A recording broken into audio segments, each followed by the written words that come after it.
Hey guys, it's Serge here. I've been getting a lot of questions about when this choppiness in US equities that we've all experienced year to date, unless we've been hiding under a rock, is coming to an end. I do think we remain in a secular bull market, so we'll probably can have another few years left on the upside after, some sort of a potential correction at some point this summer. However, the point I want to make today, and I think it's an extremely important one in order to remain patient, is that choppiness more often than not, in fact, almost always, will lead to better directionality. So choppiness leads to directionality. So it's just a matter of being able to wait it out. And of course, that's much easier said than done. It's the most difficult thing about trading and investing is to remain patient and stick to your rules as well, of course. But if you look at the S&P here, with again, very basic chart here, just not even using any technicals here. You can see stuck in a range about 21.20 on the upside.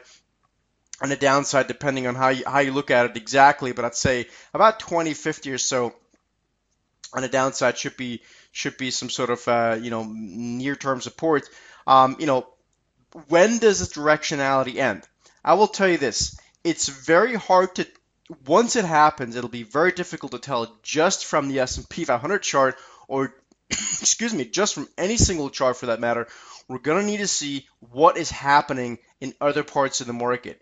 Are we gonna see sector leadership from the important sector, financials, transports, on the upside, or are we going to see deterioration of if you want to see it resolve into the downside for better direction? Are we going to see continued weakness of the Russell 2000 versus the S&P, relative weakness of some of the more important sectors? What's the bond market doing? Are yields going to rally, which are probably not going to be so good for equities here in the early stages of an interest rate rise? So all these things we'll have to look at. But the point is, as long as you remain patient and wait, and remember, cash is a position. Cash is an asset allocation decision as well.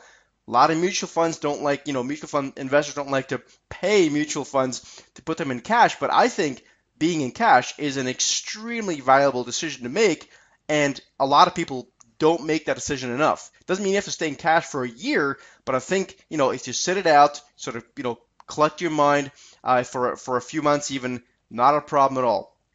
So next time you get frustrated about choppiness, I think the best thing to do is to go to cash, wait it out, and once you see confirmation of a better directionality, you get back into the market, either the long side or the downside, wherever the market's going. So choppiness will ultimately lead to better directionality. It's a matter of remaining patient. And again, the higher your cash allocation during these choppy times, the better you're probably off. Hope this makes sense, guys. Please like this video. If you got any questions, you can follow me on Twitter. My Twitter handle is SteadyTrader.